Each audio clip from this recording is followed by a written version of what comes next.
하나님의 말씀 이 시간 다 같이 함께 보도록 하겠습니다. 오늘 하나님께서 우리에게 주시는 말씀은 룻기 4장 13절부터 17절까지의 말씀입니다. 이 귀한 말씀 제가 정성껏 봉독하겠습니다. 이에 보아스가 룻을 맞이하여 아내로 삼고 그에게 들어갔더니 여호와께서 그에게 임신하게 하심으로 그가 아들을 낳은지라. 여인들이 나오미에게 이르되 찬송할지로다. 여호와께서 오늘 내게 기업 물을 자가 없게 하지 아니하셨도다. 이 아이의 이름이 이스라엘 중에 유명하게 되기를 원하노라. 이는 내 생명의 회복자이며 내 노년의 봉양자라. 곧 너를 사랑하며 7 아들보다 귀한 내 며느리가 낳은 자로다 하니라. 나오미가 아기를 받아 품에 품고 그의 양육자가 되니 그의 이웃 여인들이 그에게 이름을 지어주되 나오미에게 아들이 태어났다 하여 그의 이름을 오벳이라 하였는데 그는 다윗의 아버지인 이새의 아버지였더라. 아멘. 이는 하나님의 말씀입니다. 이 시간 목사님 나오실 때 보내주신 하나님께 영광의 박수와 목사님을 환영하며 박수하도록 하겠습니다.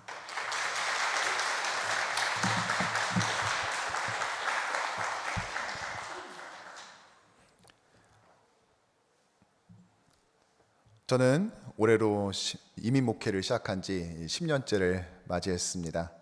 지난 이민 목회를 돌아보면서 또 미국 살이를 하면서 돌아보건대 좀 유난히 좀 미안한 마음이 드는 두 사람이 있어요.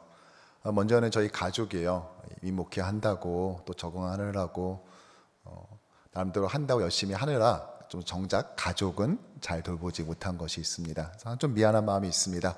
근데 제 가족만큼 더 미안함은 제가 감정을 가지고 있는 분이 계신데요. 다름 아니라 영어입니다. 영어가 저 때문에 지난 10년간 고생이 진짜 많았어요. 원래 이러라고 만들어진 언어가 아닐진데 일단 저만 거쳐가면은 왜곡되거나 변질되거나 엉뚱한 곳에 갖다 붙어있는 경우가 굉장히 많았습니다. 이 자리를 빌어서 그동안 참 저 때문에 마음고생 많았을 영어에게 공식적으로 사과의 말씀 드립니다. 하지만 저도 고의적으로 자행하지 않았다는 것은 분명히 밝혀두고 싶어요. 저도 한다고 했지만 언제나 이상한 곳에 사용되곤 했지요. 유난히 번역이 힘든 단어들이 있어요. 대표적으로 한국인의 정설할 수 있는 정, 또 띠동갑, 시원섭섭하다, 아련하다. 이거 어떻게 번역해야 됩니까? 또 식사 대접받고 난 다음에 마지막에 뭐라 그래요 우리가? 잘 먹었습니다. 영어로 뭐죠? 제가 잉글리시 미니스트리 하는 우리 이엠 목사님 그래도 미국에서 최고 좋은 대학 나오시고 하셨는데 여쭤봤어요. 이거 영어로 어떻게 해야 되냐고 했더니 그런 건 없대요. 영어예요. 근데 영어뿐만이 아니라 성경에도 그런 단어가 있습니다. 바로 헤세드라는 단어예요. 한번 발음해 볼까요? 헤세드. 근데 이왕 하는 김에 우리 원어 발음으로 좀 더 이걸 후음이 있어가지고 가래 끓는 듯이 내야 돼요. 그래서 헤세드 이렇게 하셔야 되거든요. 다시 한번 헤세드. 네. 휴지가 필요한 분이 옆분 쪽에 계십니다. 네. 성경에 꽤 자주 등장하는 단어예요. 특히 오늘 우리가 읽은 이 룻기를 묵상하는 데는 굉장히 필수적입니다. 왜냐? 룻기 곳곳에 이 헤세드가 반복적으로 사용되기 때문이며 그럼에도 불구하고 우리가 눈치를 지금까지 잘 못 챘었던 이유는 이 헤세드를 항상 동일한 단어가 아니라 그때그때마다 인애, 자비, 사랑, 선대하다 등 다양하게 번역을 했기 때문입니다. 왜일까요? 그만큼 한국어로 딱 맞는 단어가 없기 때문인 것이죠. 그러나 이 헤세드를 온전히 이해하지 못하면 룻기 안에 담겨있는 하나님의 섭리를 온전히 깨달을 수 없습니다. 사실 룻기를 시어머니 잘 봉양하면 복을 받는다는 식의 교훈이나 민족을 뛰어넘은 아름다운 러브스토리쯤으로 우리가 오해하는 건 역시 따지고 보면 이 헤세드를 온전히 발견해내지 못했기 때문이에요. 룻기는 단순히 효부 양성 지침서나 또는 한 가정의 치유 프로그램을 넘어선 아주 중요한 의미를 담고 있습니다. 한 가정의 회복 아니라 전 인류의 회복을 이루는 구속사적 섭리를 담고 있기 때문이죠. 또한 하나님의 나라와 주의 교회를 이 땅에 세우는 그분만의 방식이 이 안에 숨겨져 있다는 것입니다. 그래서 이 단어를 어떻게 해석하느냐라는 것은 우리에게 매우 중요한 숙제가 아닐 수 없습니다. 우리는 어떻게 이 헤세드의 의미를 찾아낼 수 있을까요? 또한 이 헤세드를 통해 주께서 머리 대신 교회를 더 든든히 세워나갈 수 있을까요? 바라기는 오늘 이 자리에 함께한 주님의 모든 백성들이 헤세드의 참된 의미를 삶으로 풀어내며 주의 교회를 우리 각자의 일터와 가정에서 더욱더 든든히 세워나가는 주의 백성 되기를 간절히 축원합니다. 먼저 룻기의 배경을 좀 보죠. 룻기는 사사시대를 배경으로 하고 있습니다. 소위 말하는 사사시대의 사이클이 있죠. 이스라엘 백성들이 하나님을 떠나서 범죄합니다. 그러면은 하나님께서 주변 이민족을 보내서 그들을 치시죠. 심판하는 겁니다. 그러면 그제서야 막 울며 회개하면 하나님께서는 구원자 사사를 보내서 그들을 다시 건져냈어요. 그러다 먹고 살만하면 또다시 범죄하고 350년간 12명의 사사를 보냈음에도 7번이나 이러한 실패를 반복하는 걸 우리는 볼 수 있습니다. 그래서 사사시대 내내 이스라엘은 신앙적 배신과 피비린내 나는 전쟁으로 얼룩졌던 것이죠. 그러기에 단 한 명의 악당이나 단 한 번의 불순종도 없이 오직 사랑과 회복을 잔잔하게 그려내고 있는 이 룻기는 우리에게 더욱더 신선한 감동으로 다가오는 겁니다. 독일의 문호 게테도 룻기를 가리켜 세상에서 가장 작은 가장 아름다운 이야기다 라고 하지 않았습니까? 하지만 이 책은 단지 우리에게 감동을 주기 위해 쓰여진 것만은 아닙니다. 사사기와 사무엘서 사이에 놓여있는 이 룻기는요, 사사시대의 영적 암흑을 뚫어내고 어떻게 구원의 핵심 인물인 다윗이 이 땅에 도래하게 되었는지를 보여주는 구원의 이야기예요. 그리고 그것을 한 가정의 서사를 통해 우리에게 전달하고 있는 것이죠. 과연 룻기가 어떻게 그것을 그려내고 있는지 한번 보도록 할까요? 이스라엘 땅에 흉년이 닥치자 나오미는 남편 엘리멜렉과 함께 이웃국가 모압으로 이민을 갑니다.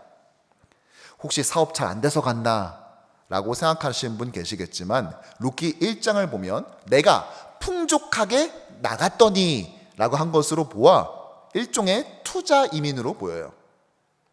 그리고 두 아들 기럯과 말론은요, 현지에서 아내를 얻어 국제 결혼을 합니다. 이민 목회자로서 보면은요, 이제 아들이 결혼할 때가 되면은 항상 권사님들이 전에 이렇게 말씀하셨어요. 이왕이면 좀 말통하는 한국계 아가씨 좀 데리고 왔으면 좋겠다. 근데 나중에는 조금 조금 기대치가 낮아지면서 그냥 아시안이었으면 좋겠다 하다가 요즘에는 막 동성애가 너무 넘쳐나고 막 흉악한 소문들이 들려오니까요, 그냥 아들이 여자만 데리고 왔으면 좋겠다. 이제 요즘은 이렇게 기대치가 많이 낮아진 상태예요. 기럯과 말론, 이들은 현지에서 모압 여인과 결혼했습니다. 하지만 그곳에서 나오미의 가정은 크나큰 어려움을 경험합니다. 성경은 그 이유를 구체적으로 우리에게 소개하고 있지는 않지만 남편, 큰아들, 작은아들 모두 다 죽게 돼요. 이민생활 불과 10년 만에 벌어졌던 일이죠. 결국 나오미는 고향 베들레헴으로 돌아오게 됩니다. 동네 사람들 나와서 맞이합니다. 나오미야, 이제 온 거야? 아주 온 거야? 아니면 잠깐 다녀가는 거야? 그때 나오미는 이렇게 대답해요. 내 이름 좀 부르지 마. 내 이름 부르지 마. 왜요? 나오미는 기쁨이란 뜻이거든요. 여러분, 이민 가가지고요, 남편 죽고 아들 둘 다 죽고 쫄딱 망해서 돌아왔는데 김기쁨 이러면 어떨 것 같으세요? 이거 상처에 소금 뿌리는 거 아닙니까? 그래서 이렇게 말하죠. 마라라고 불러. 고통. 차라리 나를 김고통 이렇게 불러줘 라고 부탁하는 것입니다. 그래서 나오미는요, 자기의 인생을 룻기 1장 21절에서 이렇게 말을 하는데요, 함께 읽어볼까요? 내가 풍족하게 나갔더니 여호와께서 내게 비어 돌아오게 하셨느니라. 룻기 1장의 주제는 텅 비었다는 것입니다. 이렇게 시작했던 룻기는요, 웬일인지 마지막 4장에 가서는요 가득 참으로 끝나요. 즉 성경의 저자는 오늘 우리에게 묻고 있습니다. 어떻게 텅 비었던 인생이 가득 찬 인생으로 바뀌었는가? 우리에게 질문하고 있어요. 도대체 그 사이에 무슨 일이 벌어진 것입니까? 무엇이 이런 반전을 만들어 냈을까요? 바로 헤세드입니다. 실제로 룻기 1장과 4장 사이에는요 2명의 헤세드를 행한 사람이 소개되고 있는데 바로 룻과 보아스예요. 따라서 헤세드가 무엇인지를 보려면요 사전을 찾아볼 것이 아니라 이 두 사람의 삶의 선택과 행적을 우리는 추적해 봐야 한다는 것입니다. 먼저 룻을 보죠.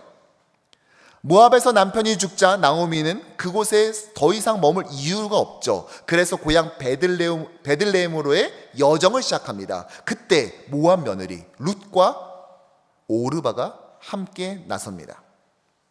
시어머니가 두 며느리를 탈을 내죠. 너희는 그냥 돌아가. 나는 거기가 고향이니까 가지. 어디라고 따라오니? 그냥 돌아가렴. 이때 1번 며느리 오르바는요 울며 돌아갑니다. 하지만 2번 룻은 끝까지 따라갑니다. 어떤 분들은 돌아간 1번 이 오르바를 비난해요. 배신했다 그러는 거죠. 여러분 정말 사실입니까? 오늘 룻기 1장 8절은요 그 며느리를 이렇게 평가하고 있습니다. 나오미가 두 며느리에게 이르되 너희는 각기 너희 어머니의 집으로 돌아가라. 친정으로 돌아가라. 너희가 죽은 자들과 즉 아들들과 나를 선대한 것 같이 여호와께서 너희를 선대하기를 원한다라고 말합니다. 두 며느리 모두 다 나에게 잘했다라고 평가한다고요. 따라서 1번 오르바 결코 못된 며느리 아닙니다. 오르바가 떠나게 해달라고 조른 것도 아니에요. 돌아가라는 말 시어머니가 먼저 꺼냈습니다. 그리고 돌아갈 때도 아이고 어머니 만변하시기 전에 빨리 가자 하면서 전력 질주한 것이 아니에요. 안 가겠다 버티다 울며 돌아갔습니다. 이쯤 되면 오르바 꽤 괜찮은 며느리 아닙니까? 오히려 따라간 룻이 좀 이상한 거죠. 두 번째 세대를 행한 사람은 바로 보아스였어요. 그는 룻에게 기업 물을 자가 되어 주었죠. 기업 물을 자, 소위 고엘 제도였습니다. 율법에 명시된 제도이기도 한데요. 가까운 친척이 자녀 없이 죽거나 또는 가난해서 기업, 땅이 팔린 경우에 결혼해서 혈통을 이어주고 또 그 땅을 대신 사서 돌려주는 제도였습니다. 어떤 분들은 아니 어떻게 죽은 형 대신 형수와 재혼하냐며 거부감을 가질 수 있는데요. 여러분 당시의 상황을 좀 고려해 보십시오. 수천 년 전 고대 근동에서 남편이 죽었다는 것, 나를 봉양해 줄 아들들이 없다는 것은 곧 죽음을 의미했습니다. 따라서 한 가문이 그 집안에서 멸족당하는 것을 막기 위해 하나님께서 허락하신 고대의 맞춤식 사회복지제도였던 거죠. 그런데 이 고엘 제도는 가까운 우선순위가 있었어요. 그래서 오늘 우선순위 기업 물을 자가 4장 초반에 소개되는 것입니다. 처음에 이 사람 자신이 기꺼이 기업 물으겠다고 약속했습니다. 하지만 나오미에게 딸린 과부 며느리 룻의 존재를 알게 되자 태도가 급변하게 되죠. 이에 대해 비난하는 사람들도 있습니다. 남자가 한 입으로 두 말 했다는 거예요. 하지만 여러분 잘 생각해 보십시오. 그에게도 이미 부양할 가족이 딸려 있습니다. 죽은 엘리멜렉과도 그리 가까운 친척처럼 보이지도 않아요. 그를 파렴치한으로 몰아가기보다는요 오히려 이것저것 고려할 것 참 많은 가장으로 봐야 되지 않겠습니까? 더군다나 당시 절대 다수는 하루 벌어 하루 먹고 살았어요. 뜨거운 내리쬐는 열사의 태양 가운데서 죽어나고 하루 종일 일해서 퇴근할 때 떡 몇 개 사서 아이들 입에 넣어주는 겁니다. 그런데 이 고엘 제도를 행하게 되면 그 빵 반으로 줄게 되는 거예요. 아니 우리 집도 힘든데 촌수 계산도 잘 되지 않는 친척까지 책임지는 선택 여러분 할 수 있겠습니까? 어찌 보면 돌아간 며느리 오르바나 이 우선순위 기업 물을 자는 합리적이고 상식적인 선택을 했던 것입니다.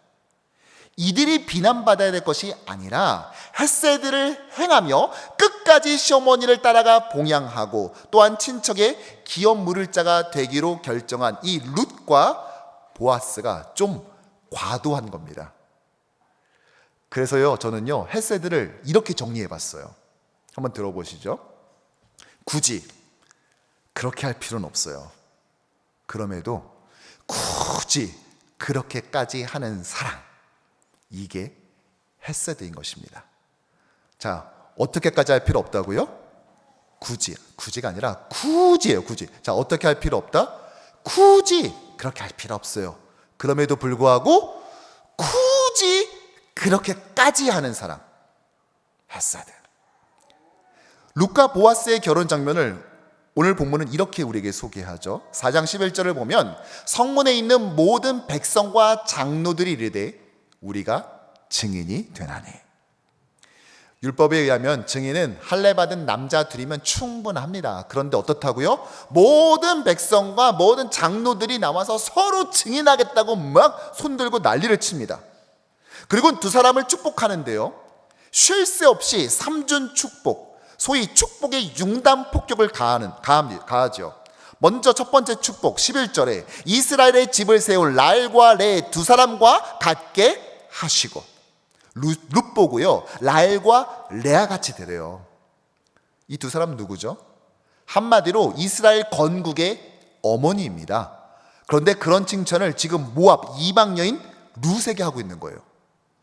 두 번째 축복 11절에 내가 에브랏에서 유력하고 베들레헴에서 유명하게 하시기를 원하며. 아멘. 사실 에브랏은 베들레헴의 옛날 이름이에요. 그러니까 한양에서 번성하고 서울에서 유명해져라, 뭐 이런 축복을 하는 것입니다. 마지막 세 번째 축복은 12절에 등장하는데요, 내 집이 다말이 유다에게 낳아준 베레스의 집과 같게 되기를 원하노라. 베레스 역시 일종의 고엘 제도로 얻은 아들이었고 이스라엘의 최강 유다 지파의 조상입니다. 그처럼 룻과 보아스도요, 강성하게 되라는 거예요. 종합해 보자면 이 마을 사람들은 자신들이 이 둘에게 줄 수 있는 최상급 축복을 쏟아 부었던 거예요. 그리고 그 축복대로 아들이 태어나요. 13절을 보면은요, 여호와께서 그에게 임신하게 하심으로 그가 아들을 낳은지라. 그러자 이번에도요, 마을 사람들은 기다렸다는 대로 막 몰려와서 이들의 출산을 축복해 주는데요, 15절의 말씀을 우리 함께 읽어볼까요? 이는 내 생명의 회복자이며 내 노년의 봉양자라. 곧 너를 사랑하며 7 아들보다 귀한 내 며느리가 낳은 자로다 하니라. 아멘. 룻을 가리켜 뭐라고요? 7 아들보다 낫다는 거예요. 7은 성경에서의 완전수입니다. 그리고 아들은 당시 축복의 상징이에요. 그럼 뭐예요? 완전한 축복, 더할 나위 없는 축복을 말해주고 있지요. 정말 이 사람들이 이 가정에 보인 관심이 남다르지 않습니까? 이렇게 남의 일에 진심과 전심을 다하여 관심을 보이며 신경 쓰는 것을 우리가 전문 용어로 뭐라고 하죠? 그렇죠, 오지랖이 넓다. 그런데 이들은 여기서 멈출 마음이 조금도 없어요. 이 동네 사람들 결국 오지랖의 끝을 보여주고야 마는데요, 바로 17절의 말씀이에요. 함께 읽지요. 그의 이웃 여인들이 그에게 이름을 지어주되 나오미에게 아들이 태어났다 하여 그 이름을 오벳이라. 아멘. 여러분, 보통 애 낳으면요, 이름 누가 지어요? 부모나 조부모. 그런데 지금 이 이름 누가 짓고 있습니까? 동네 여인들. 이젠 아주 하다하다 남의 집 애 이름 자기들이 져놓고 좋다고 이러고 있어요. 진짜 읽다 보면 지쳐요, 지쳐. 이제 관심 좀 갖지 말아줄래? 막 이런 느낌 아니에요? 이 정도면 제가 볼 때 이 마을 사람들 여기 왜 사는 줄 아세요? 이 둘 축복하려고 사는 거예요. 축복할 거리 없나 이거 찾으려고. 도대체 왜 이렇게까지 합니까? 아니 왜 이렇게 하이퍼돼 있어요? 왜 이렇게 흥분돼 있습니까? 바로 룻과 보아스가 헤세드를 간직한 사람이었기 때문이에요. 무슨 말이에요? 지금 세상은요, 헤세드를 간절히 욕망합니다. 헤세드를 간절히 원하고 있어요. 정작 자신들은 안 해요. 그런데 다른 사람들이 헤세드를 실천하는 걸 보면 그게 그렇게 좋고 행복한 거예요. 하나님뿐만이 아니라 사람들도 헤세드를 열망한다고요. 왜요? 인간은 모두 하나님의 형상으로 만들어졌죠. 하나님은 사랑이라 그 성품을 마음속에 간직하고 있습니다. 하지만 죄와 이기심으로 인해 좀처럼 실천하지 않는 거죠. 그래서 늘 마음속에 그 열망은 있지만, 그 디자이어를 가지고 있지만 이루지 못하는 답답함이 있는 거예요. 그러다가 누군가가 헤세드를 행하는 걸 보면 그렇게 반갑고 기쁜 겁니다. 룻과 보아스의 헤세드는 단지 시어머니 나오미뿐만이 아니라 그들을 지켜보는 마을 전체를 행복하게 했다고요. 한소망 이름교회가 만들어진 지 아직 1년이 채 되지 않았어요. 돌도 되지 않았다고요. 그런데 4번의 절기 헌금을 모두 이웃들에게 흘려보내요. 선교와 교회 바깥으로 흘려보내요. 아니 왜요? 여러분들 선교하지 않았다고, 바깥으로 절기 헌금 나누지 않았다고 여러분 욕할 사람이 누가 있습니까? 누가 돌을 던질 수 있겠어요? 그런데 굳이 그렇게까지 하는 것입니다. 무엇입니까? 바로 헤세드이죠. 제가 마련해 주신 숙소에서 오늘 이 교회까지 올 동안 제법 큰 교회들을 봤습니다.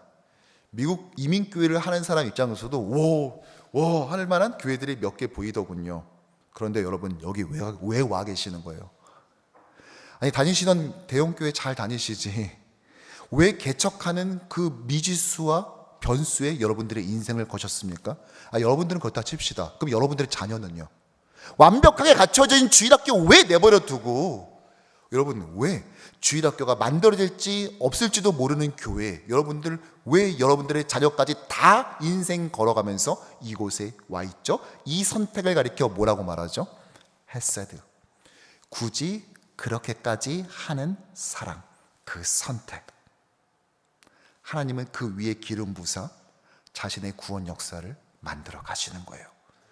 만들어진 지 돌도 안 된 교회가 다가올 추수감사절의 헌금을 통하여 이번 달 렌트비 막을 생각은 하지 않고 바깥으로 흘려보내고 선교에 사용하고자 결단하는 것, 굳이 그렇게까지 하는 사랑, 헤세드를 보여주는 것입니다.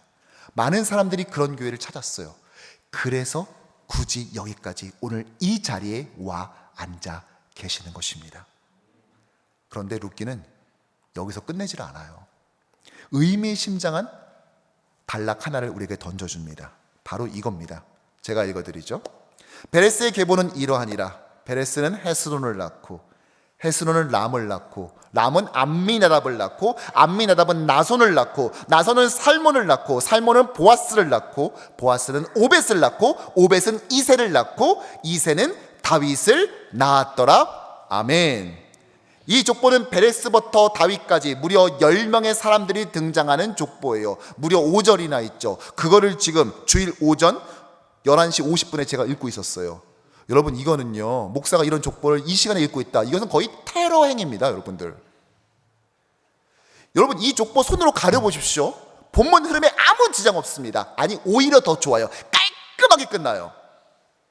지금까지 이 아름다운 헤세드의 서사를 쫙 펼쳐놓더니, 아니 왜 마지막 마치면서 굳이 성경 통독의 장애물인 족보를 왜 꺼내요? 왜 이렇게 끝내요? 왜일까요? 룻기의 저자는요, 지금 이 족보를 통해 지금 뭔가를 말하고 싶은 겁니다. 중요한 건 이 족보의 내용이 아니라 순서입니다. 유대인들은 숫자를 가지고 자신이 강조하고 싶었던 것들을 드러내길 원했어요.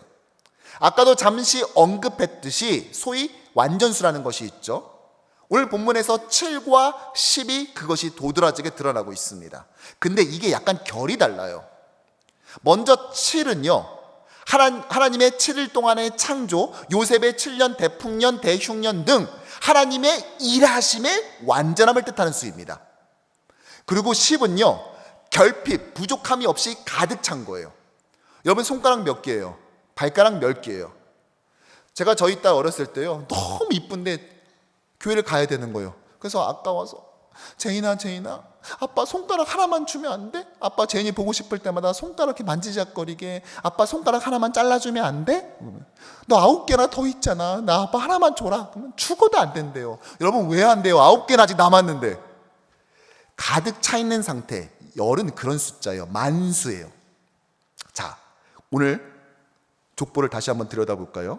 7번째는 보아스죠. 그리고 마지막 10번째는 다윗입니다. 다윗이 누구예요? 아브람과 다윗의 자손 예수 그리스도의 세계라. 예수 그리스도께서 이 땅에 오시는 통로였습니다. 그리고 때가 참에 그 다윗이 왔어요.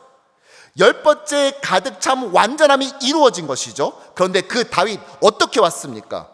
하나님의 일하심의 완전함, 7번째 보아스를 통해서 왔어요. 누구죠? 헷세드를 선택한 보아스.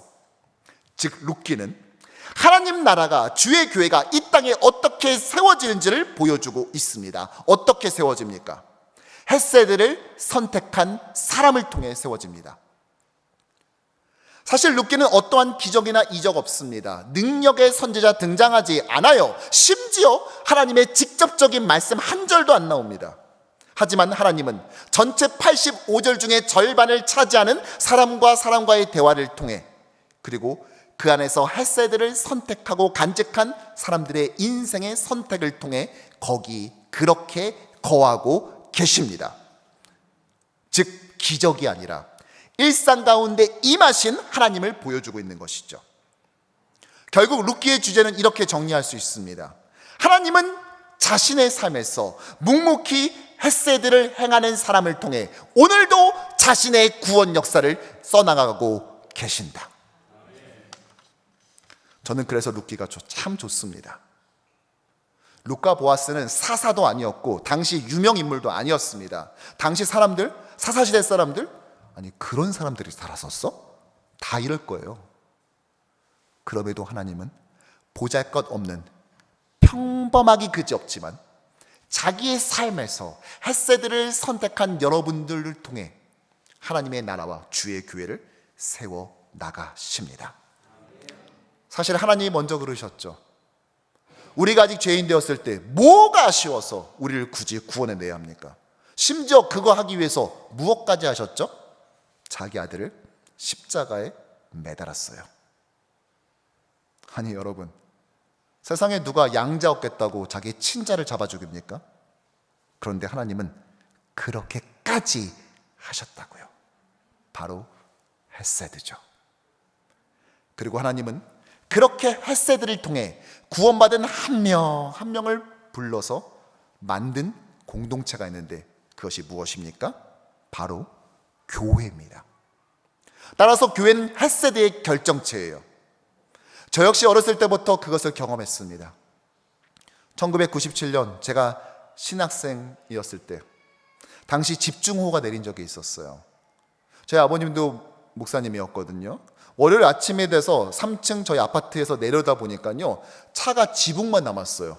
그리고 온갖 뒷기며 냉장고가 둥둥 떠다니고 있었습니다. TV에서 보던 걸 제 눈으로 직접 보게 된 거예요. 순간 교회는, 이런 생각이 들었어요. 걸어서 5분이면 갈 수 있는 교회를 그날 15분 동안 아버지랑 제가 헤엄쳐서 도착했습니다. 이미 지하 교육과는 허리까지 차오고 창문에서 물이 쉴 새 없이 내리쳐 쏟아져 들어왔습니다. 급히 전기를 내리고 물건들을 꺼내기 시작했어요. 여러분, 물이라는 게요, 1cm만 낮아도요 그 동네 물이 다 글로 모입니다. 제가 아버지가 목회했던 교회가 저지대라는 사실을 제가 그때 처음 알았어요. 제가 캘리포니아 남가주에서 유일 목사님하고 같이 사역했었거든요. 그때 거기도 이제 지진대여서 가끔 크고 작은 지진을 경험하거든요. 그런데 화산대, 지진대보다 더 무서운 게 저지대입니다, 여러분. 조금 지나니까 교회 장로님들, 권사님, 집사님들이 교회로 오셨습니다. 걱정됐던 거죠. 그러더니 점심때쯤 되니까 몇십 명이 됐어요. 그러면서 지하에 있는 집기들을 하나씩 1층 본당으로 옮겨놨어요. 그 중에 어떤 분은 자기 집도 침수돼 있었는데 교회에 와 있었습니다. 다음날 참 야속하게도 언제 그랬냐는 듯이 쨍 하고 햇빛이 비추더라고요. 그리고 아침부터 성도들이 몰려왔습니다. 청년들은 물에 젖은 피아노를 낑낑대며 지하실에서 끄집어내고, 집사님들은 흙탕물로 엉망이 된 집기들을 물로 세척하고 그것을 받아들고 아이들은 지붕 옥상에다 올려놨어요. 그렇게 3대가 힘을 합쳐서 한 주간 동안 교회 수혜를 복구해 나갔습니다. 인원은 계속 늘어서 매일 60-70명이 모여서 북적대기 시작했고요. 밥때가 되면 권사님들은 큰 솥에다가 국수를 삶고 한쪽에선 부침개를 부쳤습니다. 여러분 한번 상상해 보세요. 이게 지금 잔치집인지 수해 복구 현장인지가 진짜 애매해지는 현상이 벌어져요. 누가 시키지 않아도 교회에 왔고, 자기 사는 집도 크고 작은 피해를 입었음에도 불구하고 교회부터 챙겼습니다. 굳이 그렇게 안 해도 돼요. 그럼에도 굳이 그렇게까지 했던 것이죠. 무엇입니까? 헤세드. 저는 그날 거기서 교회가 무엇인지를 배웠어요. 몸으로 배운 것이 가장 오래 남는다고들 하죠. 저는 진짜 교회론을 신학교에서 교수님께 배운 것이 아니라 일주일 동안 진행되었었던 교회 수해 복구 현장에서 진짜 교회론이 무엇인지를 몸으로 성도들의 셋세들을 선택한 성도들의 삶을 통하여 저는 배웠습니다. 그리고 제가 목회하는 내내 그 햇세들을 이루어가기 위해 발버둥 치고 있습니다. 사실 어떠한 교회도 거저 만들어지지 않습니다. 햇세드, 평범을 뛰어넘는 헌신과 평균을 넘어서는 희생을 통해 주의 교회는 만들어지는 것입니다. 그러기에 교회는 햇세드를 실천한 이름 모를 성도들의 헌신과 섬김으로 세워지고 또 성장해 갑니다. 여기 이 강대상이 여기에 놓이기까지, 여러분들이 앉아있는 그 의자가 그 자리에 놓이기까지 저절로 된 것은 단 한 가지도 없는 것입니다. 비록 저는 세세하게 모르지만 한소망 이름교회 역시 마찬가지일 거예요. 지난 이 시간 동안 여러분들이 어떤 헌신을 보였기에 오늘 이런 영광스러운 예배가 만들어졌을지 저는 감히 상상도 되지 않습니다. 사실 제가 이번에 그 불과 체류 기간이 11일밖에 되지 않는 짧은 한국 방문 기간 동안 꼭 가고 싶었던 세 개의 교회가 있었어요. 제가 사역했고 저희 모교회와 같은 서울 사랑의 교회, 이제 어저께 가서 담임 목사님 찾아뵙고 인사드리고 왔고요. 그리고 또 한 교회는 이제 이 예배가 끝나면 저녁에 가서 또 이제 설교를 하게 됩니다. 그리고 마지막 교회가 바로 한소망 이름교회예요. 왜였냐? 저는 유일 목사님과 LA에서 함께 사역하는 동역의 기쁨을 맛봤어요. 근데 유일 목사님 사역에 진짜 욕심이 많아요. 제자훈련이 끝나고 나면은요, 보통 이제 밤 10시, 10시 반 되거든요. 유일 목사님 반 항상 제일 늦게 끝납니다. 성도들 하나하나가 다 이해할 때까지 가르쳐주고 다 들어주고 챙겨주고 하더라고요. 그리고 이제 제가 사무실에 늦게까지 야근을 하고 있는데 밤 10시 반, 11시쯤 돼서 들어오는 거예요. 그러면서 벌써 뭐가 흥분돼 있어, 뭐가. 저한테 묻는 거예요. 목사님, 그거 4번 질문 그거 어떻게 해야 되는 거냐고. 목사님 4번 질문 가르칠 때 어떻게 가르치냐고 저한테 묻는 거예요. 제가 훈련 디렉터였거든요. 제가 이제 집필했었던 그 교재로 수업을 하시는데 그 질문을 하면서 성도들이 나름 한다고 했지만 조금 이해가 되지 않는, 좀 더 잘 이해시켜줄 수 있는 방법은 없는지 저한테 계속 묻는 거예요. 그리고 그러고 나니까 새벽 1시더라고요. 사람을 집에 보내질 않아요. 계속. 아니 그게 뭐라고. 아니 4번 질문 온전히 이해 못하면 교회 망합니까? 뭐 사역에 무슨 문제가 생겨요? 아마 지금 물어보면 그 질문 기억도 못할 거예요. 그런데 끝까지 그거 하나 붙잡고 어떻게 하면 성도들에게 양질의 꼴을 먹을까? 그거 하나 붙잡고 끝까지 씨름하고 있는 사람이에요. 굳이 그렇게 안 해도 돼요. 그런데 굳이 그렇게까지 하고 있더라고요. 근데 정말 놀라운 거는요, 이렇게 사역에 욕심 있는 사람들이 전반적으로 가지고 있는 약점이 있어요. 뭐냐? 사역을 잡다가 사람을 놓쳐요. 이거 어쩔 수가 없는 거죠. 인간은 완벽할 수는 없는 노릇이니까. 그런데 사람에 대한 욕심도 강해요. 무슨 일이 있다면 저희 중에서 제일 먼 교구인데도요, 그 밤에 굳이 거기까지 가고 있는 것입니다. 그거 막히면은요 1시간 반씩 걸리는 길이에요, 원웨이로. 근데 거길 가더라고요. 가서 손 한번 잡아주고 그 5분 안 되는 시간 기도해주고 다시 돌아오겠다고 그 길을 가더라니까요. 가는데 차비가 따로 나오는 것도 아니에요. 아니 정작 본인은 집에 세탁기도 없어가지고 25센트 그 쿼러 7개 모아가지고 세탁기 돌리고 건조기 돌리고 이러고 있으면서 차비 다 써가면서 50개 주 중에 기름값 제일 비싼 주에서 목회하면서 굳이 거길 가서 만나고 신방하고 다시 돌아오는 거, 굳이 그렇게까지 하는 사역을 하더라고요. 그래서 제가 기대가 됐어요. 이런 분이 목회를 하면 도대체 어떻게 할지를. 난 잘 받아서 청빙 좀 이렇게 크고 이런 데로 갈 줄 알았더니 아니 개척을 한다는 거예요. 이렇게 헬셋으로 무장한 사람이 개척을 하면 도대체 어떻게 할지가 너무 궁금해가지고 그러지 않아도 한번 꼭 오려고 그랬습니다. 어차피 냅둬도 알아서 왔을 사람을 설교까지 시켜가지고 제가 너무 기대하면서 왔습니다. 저도 이제 그런 사이에 뉴욕에 담임 청빙을 받게 되고, 사람이 너무 중요하지 않습니까? 이민교회는요 한 명의 교육자가 물론 한국도 그렇지만 너무 귀합니다. 그 영향력이 너무 커요. 제가 고민하던 차에 한 분만 추천해줘요 했더니 한 분을 저에게 소개시켜줬어요. 저 그분 몰랐어요. 같은 교단도 아니고 뭐 선후배도 아니고 본 적도 없어요. 미국 경험 1초도 없는 분이에요. 그런데 유일 목사님이 추천했던 이유 하나만으로 저와 당회가 기뻐하며 그분을 청빙했어요. 저희 성도들 다 제가 잘 아는 제 후배인 줄 알고 있는데 저도 JFK 공항에서 처음 봤어요, 그분. 근데 어떻게 그렇게 제 인생을 걸었습니까? 저한테는 제 인생 건 거거든요. 제가 오늘 오면서도 교회 맡겨놓고 왔어요, 그분한테. 제가 왜 그렇게 모험을 걸었는 줄 아세요? 굳이 그렇게까지 하는 햇새들을 행하는 교육자가 요즘 너무 귀하거든요. 그런 분이 추천하면은요, 내가 이력서 보는 것보다 훨씬 잘 할 수 있을 거다라고 선택했기 때문이에요. 굳이 그렇게 하지 않아도 됨에도 그렇게까지 하는 교육자. 사실 전에는 그런 선배들이 좀 쉽게 볼 수 있었는데 어느 순간인가 보면은요 천연기념물화 돼가고 있는 것을 느낄 때가 있어요. 그러므로 한소망 이룬교회 오신 여러분 정말 복받은 겁니다. 왜냐면 같은 교육자도 이런 교육자를 만나는 게 너무 귀하고, 그런 교육자 만나면은요 교단과 상관없이 저도 흥분해요. 마을 사람들처럼 막 흥분해서 그냥 가지 말고 밥 먹고 가라고, 내가 우리 교회 투어 시켜주겠다고. 제가 이렇게 합니다. 제 성도들 이해를 못해요. 근데 왜 이런 줄 아세요? 보면 제가 다 기쁜 겁니다. 이런 교육자가 아직 생존해 있었구나, 남아 있었구나. 그런데 같이 혼자 하지 않고 다른 분과 같이 공동으로 목회하겠다는 거예요. 그래서 궁금했어요. 그것도 와서 어저께 지켜보니까요 12시가 이미 넘은 시간인데도 교회에 남아서 내일 주일 지금 몇 시간 남지도 않았는데 그 자리에 남아서 오늘 예배를 뭘 또 준비하고 있다는 거예요. 그래서 제가 다시 한번 깨달았죠. 역시 유유상종 끼리끼리는 국룰이구나. 이거는 뭐 그런 사람들은 그런 사람들을 알아보는 겁니다. 그러면서 함께 동역하는 거죠. 저는 그래서 한소망 이름교회가 너무 기대됩니다. 일단 이름이 기가 막히잖아요. 한소망.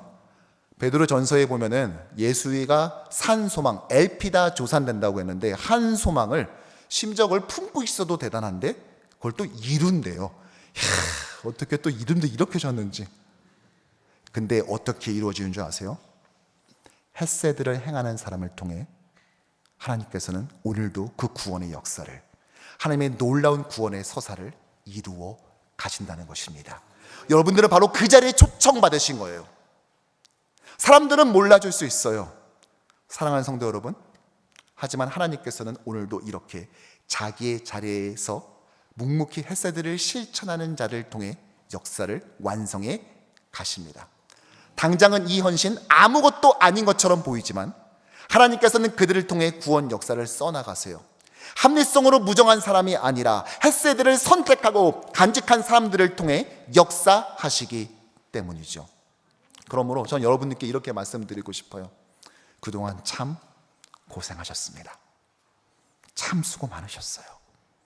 어찌 될 수 알 수 없는 그 공동체, 여러분들의 인생을 선택하시고 결정하시며, 또한 지금 이렇게 온 사람들은 와 너무 좋네요, 이게 1년도 안 됐다고 이 교회가 하겠지만, 이런 모습이 만들어지기까지 도대체 무엇을 거셨고 무엇을 맞바꾸셨을지 저는 참 그 생각을 할 때마다 마음속에 너무나 큰 감동과 또 그런 귀한 도전으로 밀려오는 것입니다. 그러므로 여러분 좌우에 있는 분들과 함께 이렇게 인사해 보시죠. 굳이 그렇게까지 사랑합시다. 인사해 볼까요? 굳이 그렇게까지 사랑합시다. 또 이렇게 인사해 보시죠. 앞뒤로 헤세드로 교회를 세워갑시다. 헤세드로 교회를 세워갑시다. 말씀을 정리하죠. 사실 우리 신앙생활을 하면서요, 가장 속상할 때가 언제입니까? 아니, 내가 이렇게까지 해야 돼? 아니, 내가 이렇게까지 이해해줘야 된다고? 아니, 내가 이렇게까지 섬겨야 된다고? 신앙생활 하면서 가장 힘든 측면 아닙니까? 하지만 사랑하는 성도 여러분, 네, 그럼에도 불구하고 굳이 그렇게까지 하는 자들을 통해 하나님은 역사를 언제나 뒤바꿔 놓으셨습니다. 하나님의 역사는 그렇게 만들어지는 것입니다. 합리성, 이성적, 채산성이 어떻고 하면서 계산기 두들가면서 만들어지는 자들을 통해서 만들어질 것 같지만요, 남들에겐 조금 바보같이 보이고 너 왜 잘 다니던 게 이렇게 왜 이런 선택을 했어? 하는 사람들을 통해 하나님은 이해할 수 없는 서사를 만들어 가시는 것입니다. 그리고 지금도 그렇게 자신의 삶의 헤세드를 선택하고 간직하는 또 다른 룻과 보아스를 찾고 계십니다. 사실 이 두 사람은 이 땅을 만들어가는 모든 그리스도인들을 대표하지요. 룻은 젊지만 가난했고 이방의 여인이었습니다. 보아스는 나이 들었지만 부유한 유대인 남성이었죠. 즉 세상에 누구이든 간에 그가 유대인이든 이방인이든 남자든 여자든 부유하든 가난하든 상관없이 헤세드를 가진 자를 세워서 하나님은 교회를 세우십니다. 이 아름다운 룻기의 이야기는 분명 당시 선민의식에 도취되어 삶 속에서 하나님의 사랑은 말은 떠들어대지만 정작 보여주지 못했던 유대인들에게 크나큰 경종이 되었을 것입니다. 어쩌면 사사기를 너무나 닮아있는 이 시대에 우리가 필요한 건 화려한 영웅이 아니라 룻과 보아스 같은 소소하지만 자신의 삶에서 묵묵히 헤세드를 선택하는 사람들입니다. 바라기는 예수 그리스도를 따라 삶 속에서 이 헤세드를 나눔으로써 굳이 그렇게까지 행함을 통하여 나오미와 같은 텅 빈 인생을 살아가는 우리 이웃들에게 가득 찬 인생, 하늘의 기쁨으로 물들이며 하나님 나라를 세워가는 주의 백성 되기를, 한소망 이름교회의 모든 성도 되기를 주님의 이름으로 간절히 축원합니다. 기도하시죠. 존귀하신 주님, 우리에게 굳이 그렇게까지 사랑을 보여주신 주님의 은혜를 찬양합니다. 그 사랑 고마워. 오늘 이 제단에 나온 주님의 아들과 딸들을 기억하여 주시옵시고 이 선택 가운데 기름 부어 주시사 이것을 주의 재료 삼아 주사 하나님의 구원의 역사를 또 놀라운 기적을 이루어가 주시옵소서. 감사드리오며 예수님의 이름으로 기도드리옵나이다. 아멘.